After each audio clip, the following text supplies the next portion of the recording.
Hello, everyone. Welcome to the discussion, which I believe is the last discussion of today. As you know, was introduced, I'm Olga Krylova. I'm going to co-moderate this panel together with Fabrizio. Just a couple of words to introduce myself. I'm a head of search and valuation for Europe for Otsuka Global BD. Otsuka is a Japanese pharmaceutical company, so mainly known for its legacy in psychiatry. We made a big impact with a couple of generations of best-in-class antipsychotic drugs such as Abilify and Rexulti. We also have some internal program in neurology, in particular ALS FTD, and we're also looking to build a pipeline in neurology with the help of BD efforts. My personal background, I'm a neuroscientist by training. I have a PhD in neuroscience and been in academia and worked for large pharmas in both drug discovery and business development. As I said, like in Otsuka, we're looking to do partnering and deal making in neuroscience, but also do investment, which is about to qualify me for this panel. But as a moderator, I'm mainly going to ask questions. So what we thought we would do, we kind of have a discussion around the recent development and renaissance in neuroscience in general as a therapeutic area, and seek the perspective of this esteemed panel. And, you know, everyone has very different background and focus. So we thought it would be interesting to see whether, you know, what's happening in terms of innovation and novel drug approval, biomarkers, and novel mechanisms for psychiatry is actually from their perspective translates into the fact that if they're looking at neuroscience therapeutic area differently. So what excites them individual, what's no-go, whether this kind of 3 billion raised by seen as biotech in 2024, and even higher number, like 4 billion in 2025, is really due to overall perspective that something changed, that, you know, that the tides shifted, or whether it was, you know, due to some large rounds of the investment. So I'm going to pass the mic to Fabrizio to introduce himself and Thank you, panel, Olga. And move on with the discussion. Thank you, Olga. My name is Fabrizio Calisti, Medical Director at Angelini Ventures. I'm a psychiatrist by training. I spent more than 25 years in healthcare, mainly in CNS, as a physician, as a treating physician, then as an industry professional. And I joined Angelini Ventures 3 years ago. It's a great honor for me to share the stage with this nice panel. And very happy to take the discussion. And thank you all for joining the last session of the day. So I'll pass the baton to Diana so that she can introduce herself and the other panelists as well. Thank you. Thank you very much. Thank you for having me here today. I'm Diana Saraceni. I'm managing partner and co-founder of Panakès. With Panakès, we invest in medical technologies and therapeutics across multiple geographies and multiple stage companies. We normally invest up to 10 million, and we follow on in seed A and B rounds, and we follow on future rounds, allocating more capital to each companies. My particular angle will be more on the neurotech side on this panel, so the combination eventually of drug and device and different delivery modalities associated with hardware, as well as more on the diagnostic and biomarker side. Thank you for having me. Yes, my name is Staijen. I am a partner of S.p.A. Partners. We are an asset management firm focused on life sciences only, on private and public investments. I represent myself the public equity part of the business, but many of you will probably know us from the private venture side. And we've been, we invest. We have a big fund about 1.5 billion francs, I guess. I mean, you never know nowadays with the dollar and so on, but the dollar is up at the moment. So anyway, and we have some other funds. So we manage about $2 billion. We invest in private companies, but mostly from, let's say, the B round upwards. 5 million is like a minimum, 10 million is nice, and could also be more if we're really interested. And we also can invest in later rounds, mezzanine rounds, if they ever make a comeback, and IPOs themselves. We also invest de novo in public companies. And I might be the odd man out on this panel because I'm certainly not a neuroscientist, but let's see where this goes. Thank you. Hello, my name is Karin Wagner. I'm with Ysios Capital. We're a venture fund based in Spain, about 400 million under management. We've invested in about 40 companies over the 20 years or so we've been around. 16 products brought to market. We do want to highlight that always. We invest from very early stage to clinical stage in Europe and the US. And I guess my claim to fame for being here, and thanks to the organizers for having me, is that the last 4 years we've invested in 4 CNS companies, of which 3 in neuropsychiatry, Synendos, Engrail, Kinexis, but also 1 Neurona in epilepsy. And we also have an investment on the rare disease neuroinflammation side, Minorix, and a medical device, thrombectomy. So we have a whole spectrum of CNS investments and really looking forward to the discussion. My personal background, not a neuropsychiatrist or neurologist myself, scientist by training, but no particular CNS expertise. Thank you. Good afternoon. My name is Sahil Kirpekar. I am a physician by training, and I've spent over 18 years now in drug development with various hats on. For close to 12 years now, I've had an investor perspective through various lenses, initially heading up global BD for Otsuka, and then with an investor operator lens on with Atai Life Sciences, and most recently working with several venture capital funds as an advisor. A lot of those investments have been CNS, a lot of it psychiatry, and a few broader CNS activities as well. Thank you for having me here, and I'm looking forward to the discussion.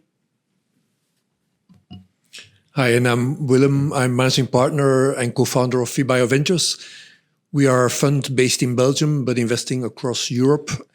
We are investing across all stages, but about half of what we do is really venture building. So from the ground up, investing in companies and helping them grow, of which we have done about 25 companies in investments and 5 in the neuro space.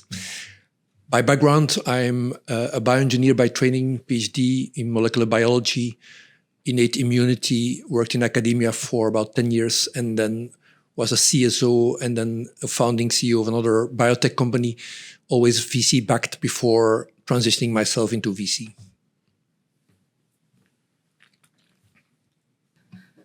So thank you very much for the interest. And to kick off, the discussion, that would be great if you shared your thoughts about, you're not the sort of, focused, CNS-focused funds, right? It's one of the therapeutic areas you're looking at. So how do you go about, if the opportunity in CNS comes across your table, what's the criteria, what's the likes and dislikes? So any of the thoughts to share, where would you not go? What you've learned from being investors in CNS companies? So how does it stack against other therapeutic areas? Dan? Yeah, I think there is at least a couple of main differences, and I'm going to start by echoing the previous panel. We heard that a lot, and sorry for those who were in the audience already, but the lack of biomarker that are not measurable till they are till drugs are at a clinical stage and are tested on human is affecting the level of risk that we we can anticipate. And also the correlated to that, also the animal models. I mean, animal models are also not very predictive, or even less predictive than in general in other areas, in other indication, and that makes the feeling of risk, the perception of risk, as being always very high, and even though the end game could be very high potential, because it's used to mention that most of the untapped big medical needs are in the area. So there is a high potential game in the end.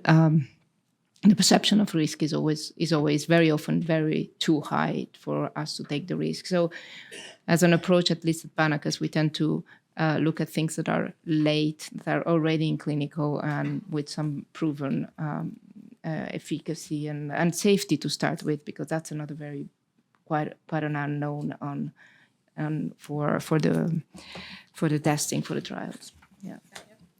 So I think, a really, really important point, and won't repeat that, but it's important to say that the background really here is, if you look at CNS generally, there's, I would say neuroepileptic disorders, then there's neurodegeneration, and then there's psychiatry. And if you think of it, the biology is probably best understood with epilepsies. And very few of these generally are understood well to the genetic level. As investors, a lot of what we do is underwrite risk. And it's really challenging to do that without the biology being fully understood. So when something comes along, and if the biology is mapped out, and if there is an existing sort of mechanistic basis in which it could be targeted, it does clean things up. But as Diana said, more often than not, that's quite late. And so early investment for especially first-in-class or first-for-mechanism drugs remains challenging. And I would think most investors would be wary of that in CNS. Maybe if I can add to that. So I think it has been pointed out before. One of the challenges in the field is that the failures in the clinic tend to come very late. So phase 2B, expensive phase 3 trials, and so on. So therefore, for ourselves, being an early stage investor, there are a couple of things that are really important. First, of course, we like to work on targets for which there is genetic evidence. That, of course, comes with a penalty on the diversity on the targets. But the cases we like is there's good genetic underpinning, but there has been a challenging history of drug development. And then the company comes with an insight that gives them a differentiator. And then the second element is, as mentioned, because the clinical path is very long, we like to see a clinical plan where you can fail quickly, or where at least you can come quickly to a point where there is a clinical proof of concept. So therefore, really important that you have a biomarker strategy, or a PET tracer, or that you can show target engagement, electrophysiology signals that are credible, and so on. So all these earlier readouts are critical.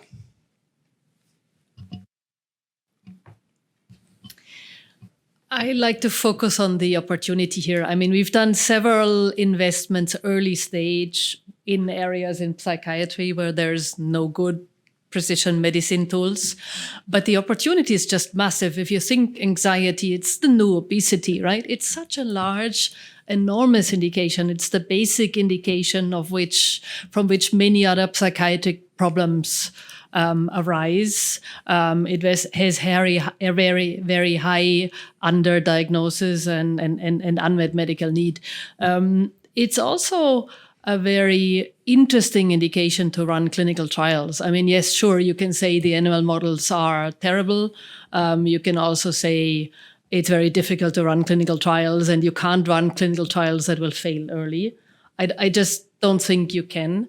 You need to set this up in a way that you actually even get these anxious people that have developed a pattern in their life of avoiding hospitals, avoiding public transport, to even get into the trials. To try and homogenize that patient population you're treating, try and keep it light so that they can participate, and try and augment the database. So I think if we want to wait for the perfect precision medicine, it might take another 10 years.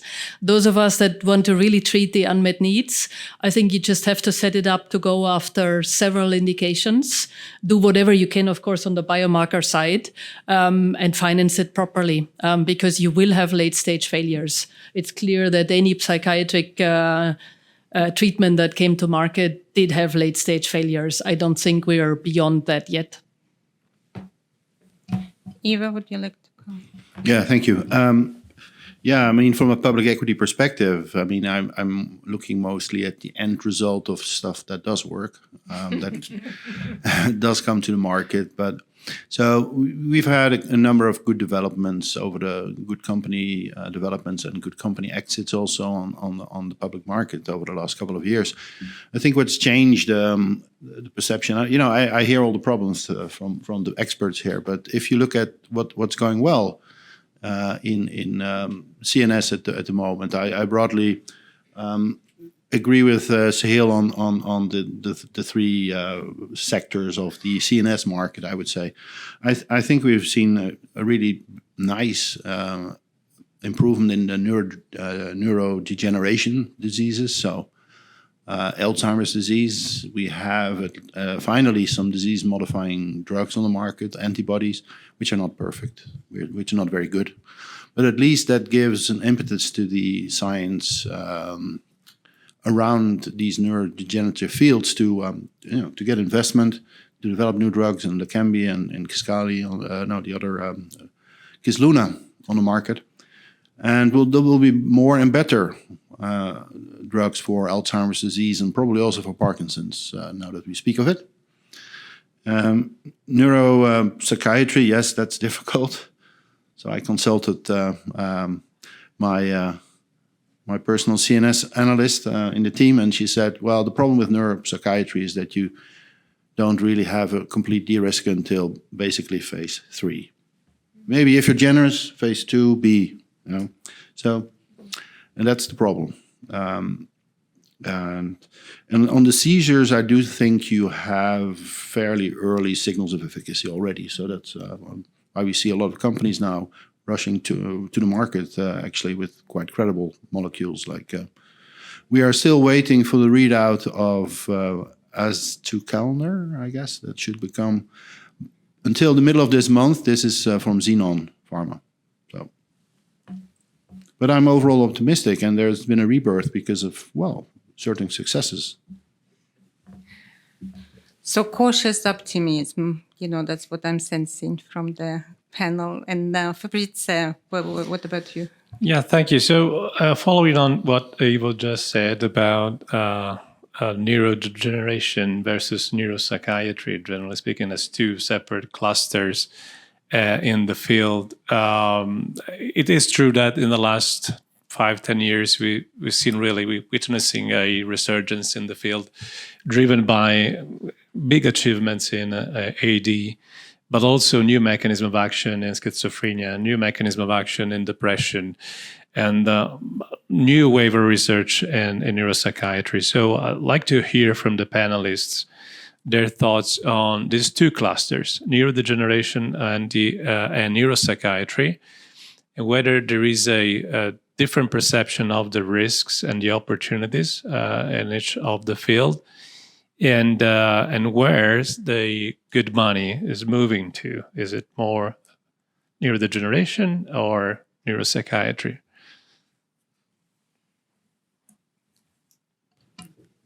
If I dare. So I think it's quite different for each of the two areas in a funny way, and I'm sure there's exceptions, but if you look at the general trends, a lot of the new mechanisms in neuropsychiatry have been old mechanisms that have resurfaced, right? From muscarinics, which have been around for a while, or psychedelics, or whatever else you look at. Brand new science it's not absent, but it's less off the mix On the other hand, clearly with neurodegeneration, with movement disorders or sort of rare diseases, be it if they're ideally better defined genetically, you see a lot more novel approaches, new modalities coming in, which is less common or almost not seen in psychiatry or on the epileptic side. So exceptions on the epileptic side, obviously. So I think that's the big difference. Yes, there's novelty and new opportunity, but on the neurodegeneration, it's more to do with the fact that biology is advanced, science is advanced. With psychiatry, I think it's gone through a cycle of trial and error and experiments working out, which takes time. I think we're still there. I can't say if there are more investment on one side or the other, but I can say there are differences, slight difference that make one more interesting than other. I think the perception is that in neuropsychiatry in general, there are two positive factors. Most of the time, endpoints and efficacy are visible short term. You don't have to wait many years to get some results, which is obviously always good.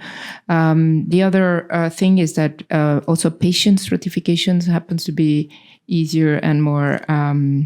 It's always, most of the time based on symptoms, but it's more.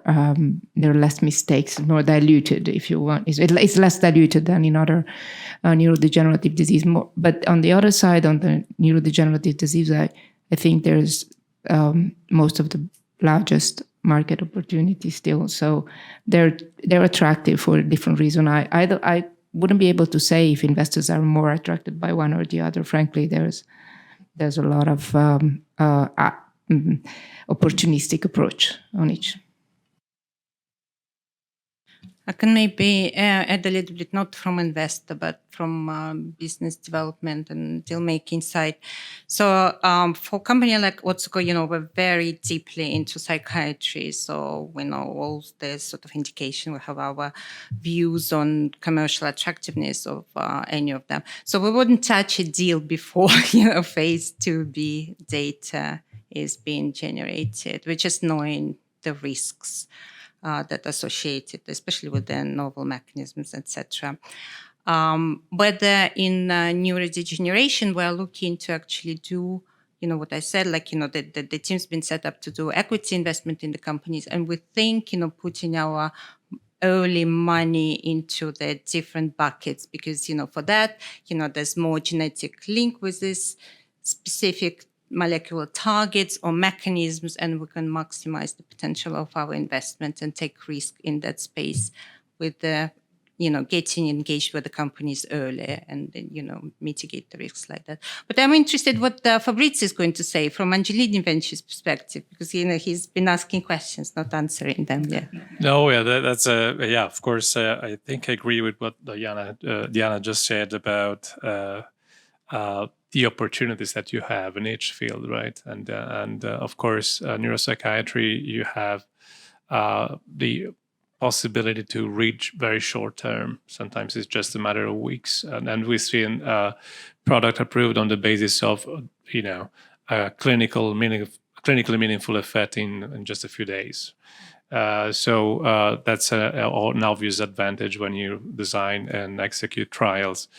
And on the other hand, we have a big risk of translation from phase 2 onto phase 3. And but probably I would disagree to some extent that neurodegeneration is very different in terms of risk of translation from phase 2 to phase 3. Again, because you can anyway in phase 2 very granularly select your population, and then when you expand your population in a larger trial, you always have that problem, right? So, but I'm biased because I'm a psychiatrist, so I clearly biased. But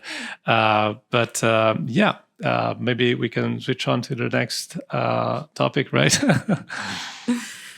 Okay, so my next question to the panel is and I suppose, it's probably more about neurology than psychiatry, but let me know if you've seen opportunities in psychiatry as well. So the question is platforms versus assets. Would you rather invest in platform on its own, or, you avoid those companies altogether? And what platforms you think, are relevant for CNS field? In general, I have, of course, my own opinions, but, would be interested to hear from you. By the way, whoever wants to take it first. It's an endless discussion. I think any platform needs a lead asset that's really compelling in itself. So you need to find for any technology the indication, the target, the setting that works really well. If I think of CNS, for example, we have a company that has a technology platform for packaging really large genes into AAVs. It's an INTIN technology. It can be used for CNS. The company decided to go for ophthalmology for obvious reasons for the lead program. I think it's rare that these technology validation projects are going to lead you into CNS in most of the cases, just because it's the most complex of all areas to even find your gene or your protein again. But yes, I mean, assets are... Yeah, maybe I should save this for the last answer, but I'll say it right away. I mean, a platform is as good as the product that comes out of it, from our point of view, right? From the public markets, you have to have you have to be able to develop a product. Otherwise, your platform is like. And that's not to say that I don't like platforms, because you need a platform to develop a product, mostly in CNS. But our focus is really on what's it going to bring to the company and to the patients, of course, and to the investors also, I shouldn't forget to mention. So when we invested in BioArctic at the IPO, it was, we've had in neurodegeneration, we had failures from Elan and Biogen with their anti-A-beta antibody, from Pfizer, from Lilly, from Roche, even had 2 antibodies that didn't work, and now they seem to have revived one of them with a brain shuttle. I'm looking forward to that. But it was a big risk, and it took a long time to decide whether we wanted to do that. But we did it, and we were rewarded eventually. And of course, it's now partnering with Eisai and Biogen, who are selling it, and that was a great success. It is already a while ago, and I'm looking forward to new developments there. But BioArctic has a platform. It has many other antibodies in development based on that same technology, that they have a very smart way of picking the right epitopes of the proteins they want to attack. So not just the plaque itself, also not the oligomers, but the oligodendromers maybe. And that turned out to be the winning formula, at least for their Leqembi. So you need a platform to be able to know what you're doing, I guess, in CNS also. But the product is the most important thing. Thank you. I was going to ask you, what happened to the value of the platform into the public markets? I was going to ask you, because there was a time where companies... No. There are so many platforms, but they need to produce a product in the end, right? Yeah, but then when you do the famous sum of the part, you disregard whatever goes with the platform concept. You only focus on the lead asset, which is fine to me. No comment. So, no, but this is the reality. I mean, this is what we are facing as private investors, because at some point there will be the handover. I mean, there will be someone along the value chain that will take this company and give a value into the public market eventually. And there is no value for the platform concept. This is most recent, like there used to be a time where there was a value for that, but it's not true. You have to have the platform concept, as you said, but it's not going to be valued. And it's quite annoying in a sense, but this is what the markets are suggesting. So when we, as private investor, early days private investor investing, we have to keep that very, very clear in mind. If we invest in platform, is only because we want to diversify the pipeline, have many cards to play eventually along the way, but not because at the end of the game there will be some value recognized for that. So, My impression is that in the field of neuro, compared to other indications, there are less platforms. I think also for the reason Karen mentioned, real platforms in the sense that your second and third products are developed with synergies and cheaper and faster. There are not so many. Of course, there is the blood-brain barrier shuttles. So there are some, but they're quite rare.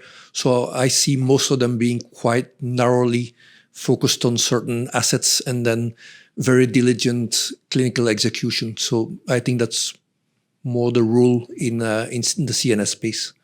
And a quick and related point, I would also say that increasingly, I don't know if my panelists agree, but very little is valued even beyond the first asset. So you would have 90 to 95% of the value, including for an M&A, to that first asset. And so if it's a technology platform, it's more for me. It's more to do with positioning, optics, capabilities, attracting talent, and the rest, rather than pure valuation.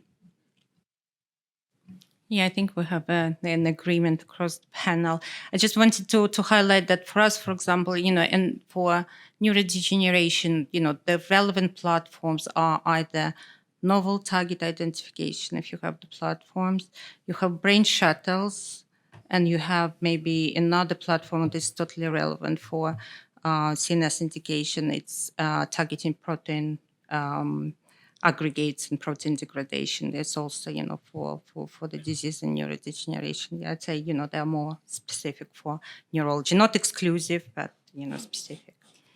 Fabrizio? Yeah, moving on to a slightly different topic and building on what the panelists has already mentioned and the previous session about precision medicine. I think it's interesting. We're talking a lot about risks, right? And more risks than opportunities, probably. And what do you think about the role of AI and digital tools as de-risking tools for clinical development? Not only in terms of cost efficiency, so improvement of cost effectiveness, let's say, of clinical trials, but also as a real de-risking strategy for clinical development and biotech. And lastly, whether these tools can have an impact on clinical outcomes in the end, and so be part of the value proposition of a company. And maybe, Diana, you can start. Well, it definitely, the impact of AI and digitalization more broadly is quite visible on the monitoring of clinical trials. That's the most obvious. But it's also, I've seen a number of companies also helping a lot in the enrollment phase, in the patient identification, and because it's, most of these patients are also stratified because of their symptoms. Symptoms is something that you can ask question about, and you can hear from the patients, sometimes reliably, sometimes less, but you can then engage and enroll patients in a faster way, attracting patients into the right centers. So this obviously is also very important, and the last part where AI plays a role, obviously, is in the data analytics and the statistics and all of that. I've seen a lot of efficacy coming into that part of the process. So it's very pervasive. I don't necessarily see it providing a big help in cost reduction. As Diana said, it's important. I think it really helps in trials where you have imaging. It helps in particular, for example, lesions in MS or other CNS diseases. It really helps with data quality and enriching data towards just a larger database and more opportunities for mining of secondary endpoints. So I do think we're still in the collection stage in many of these, where more data just mean there's more chance of seeing what's relevant in this indication. And I hope sooner or later that will translate into real robust biomarkers that can then replace, objective outcomes. But I don't think we're there anytime soon in many of these. So a quick specific one I would like to mention here is adherence, right? So specifically in psychiatry, the ability to not guarantee, but close to guarantee adherence through technology has been a huge step, especially for something like schizophrenia. So I would call that out. The other piece worth mentioning is also data collection throughout the studies has improved significantly from a PRO perspective, which I would think, especially for large indications like depression, will change how potentially how commercially these patients are accessing the drugs with payers and the rest. That's a space that's evolving, but I think it's the ability to collect large amounts of data and then analyze it better is changing that very quickly.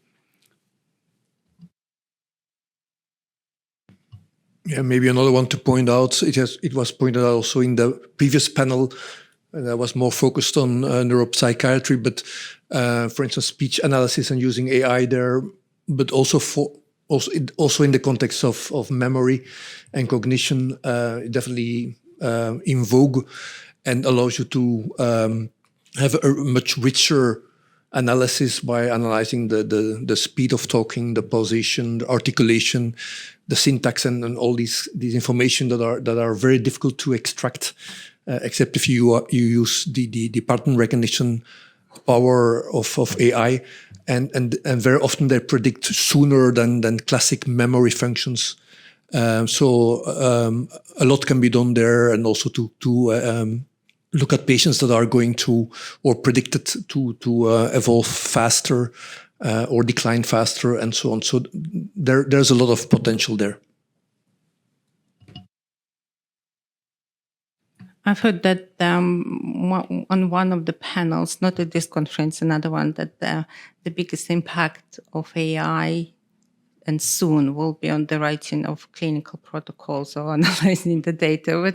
What's the panels, Fabrizio, for you, for example? Well, that's very interesting. And I think we already seen something like that, particularly in the later stages, real-world evidence, when you already have a huge amount of data which can inform, the design, and I think that probably will land also in earlier stages, as long as we also leverage AI and digital tools to what Diana was mentioning earlier, right? Also to better stratify and better select patients.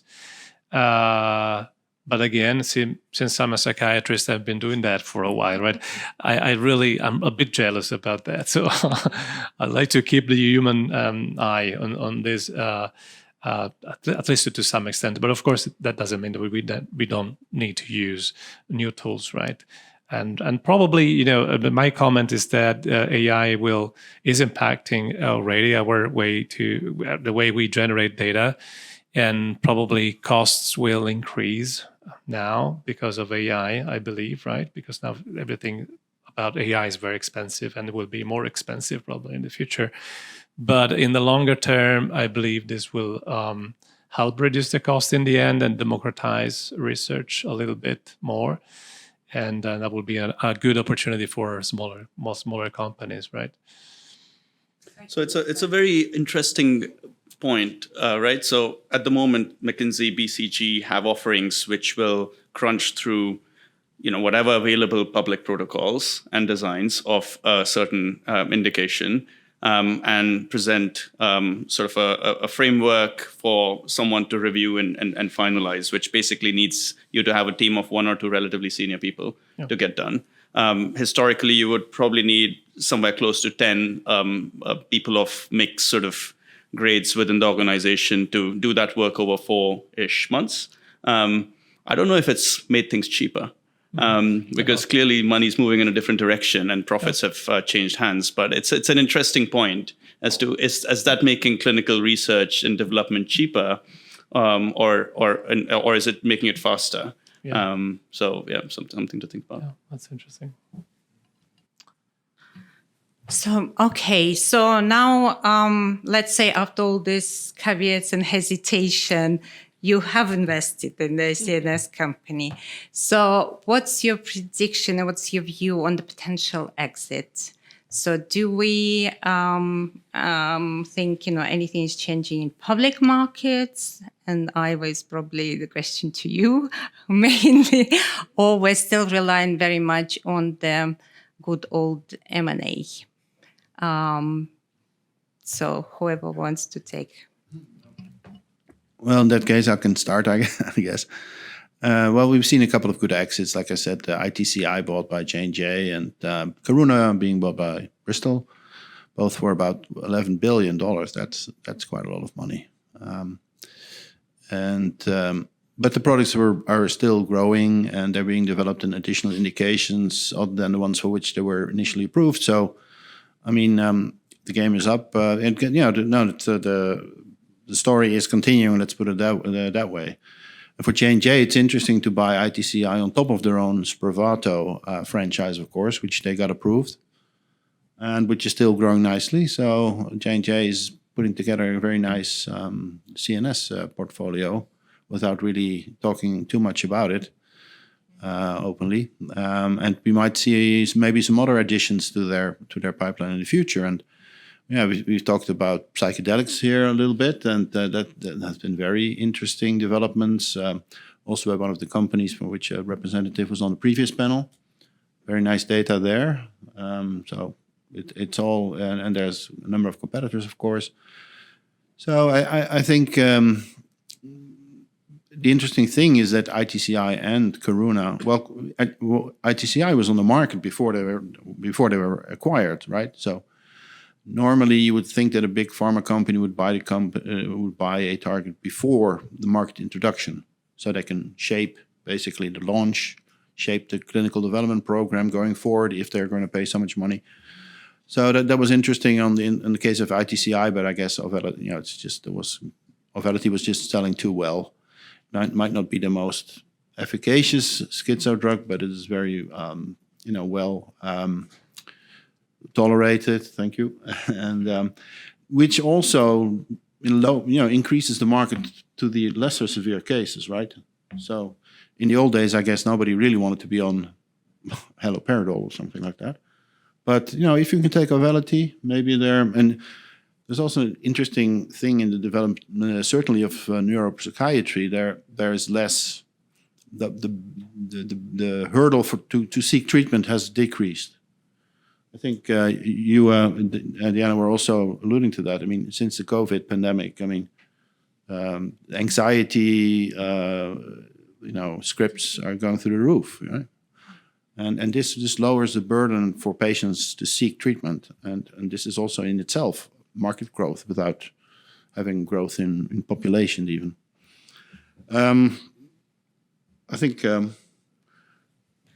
that's it. So you can do it yourself, or you can get acquired later on. So do you think IPO window is going to open anytime soon? Well, we have seen some IPOs, right? We have LB Pharma coming out. We have Maplite, also very interesting drug, although it's very early stage as far as I understand. But it's happening. So no, I'm optimistic. I have to be optimistic, right? So. And for the rest of the panel, any comments, Ted? I mean, to state the obvious, for venture capital, and early M&A after phase 2A would be preferable to phase 2B, phase 2-3, then getting onto the market and then being acquired, or IPOing. Is obvious. I think all of us that have invested there realize we have to probably go through phase 2B to have compelling and robust enough data for any sizable transaction. And I think that's fine. Yeah, what we're seeing on the market is, yes, there are IPOs, and there's a few very, very early, but most of the time it requires definitely another round of funding, which means dilution, and it also requires to be equipped to go ahead should market condition not allow, because the markets are very volatile. We can see opening, closing and opening depending on obviously more of the geopolitical situation and the impact on the investors' appetite. So you have to equip the company with a lot of money to go through eventually to make the decision for the IPO 12 months ahead, and then you don't know what the market conditions are in the end after 12 months. So definitely, working on a transaction will give you a final price, a firm price when you sign for it. While the IPO, you don't know. You may take advantage of it if everything goes well and market progresses. But you can also have the opposite. You can have that because markets are nervous, or tariffs are all of a sudden playing a role in the volatility. You end up with exiting at a completely different price that you had anticipated. So M&A definitely better earlier and more firm pricing kind of exits, but IPO also applicable sometimes and with good surprises. So good news then that there's a surge of M&A activity. It's quite an active market now. So, fingers crossed. I'm just aware that we have 3 minutes left. And in case we asked all the wrong questions, if you have any right questions from the audience, please ask the panel. So we spoke about the AI, and one other aspect is digital therapies. What do you think about digital therapies in cognitive decline, anxiety? Is there opportunity here? Could it be a combination therapies with drugs? So maybe I can briefly start, right? Because we look into that very much 3 years ago, and we were really willing to bet on digital therapeutics. And then the whole thing with pair therapeutics happened, right, in the US. And so we feel that there is value in that model, but it's very hard to see nowadays a commercial attractiveness to that model, and then some real commercial traction at reasonable cost. So I'm pretty sure that this will come back, right, at some point, and there will be new opportunities. But we need to better understand the real commercial opportunities there, right? Yeah, I mean, following up on that, because you don't understand reimbursement unless you run a proper pharma-like clinical trial to get it approved, and you are in a business where you have a big investment for something that is very difficult to protect and make unique and make proprietary, right? Because whatever the digital therapy you want to patent, there's going to be hundreds of ways of circumventing that. So big investment upfront, not for the clearance, but for the reimbursement. You have to prove efficacy like you were in a pharma trial. And then how do you protect that value? This is a key question we had a number of times. But this goes across multiple areas, not only in CNS. It's for the digital therapeutics in general. And I mean, there's clearly a lot that's happened in that space. I mean, I've been quite in the middle of it since 2014, 15, when Otsuka had a chip in a pill technology, which was adherence tracking, but then invested in Click Therapeutics, which is still doing well. I think what it's turned around is the valuations were assuming you would get drug-like prices, innovative drug-like prices for digital therapeutics, and that's not true. So anyone investing on that basis should look again. But there's clearly opportunity. It's for a lot of areas. It's having a digital companion is table stakes. You really can't commercialize without having a significant digital component. So it's just a matter of how do you make that work from a P&L perspective, rather than is it a yes or no question. We're on no. So we're kind of 19. Okay, we're running out of time. I still feel optimistic, despite all, we know we're still in that field. We came to this conference, we sat on this panel, we're discussing that, we're answering, each other's questions. And I believe, we're here for a reason. And I believe that the future is only kind of brighter while, the science is developing. We have big, better biomarkers, better disease understanding, and we learn. So, I'd like to... And the patients are waiting, yes?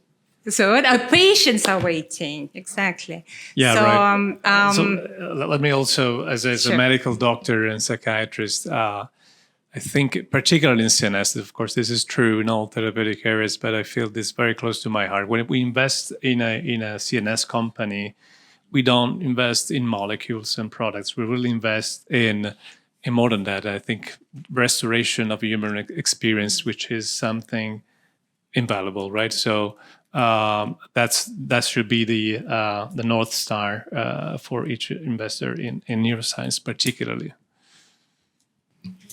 Good words. Thank you. And thank you to the whole panel. And thank you for your attention.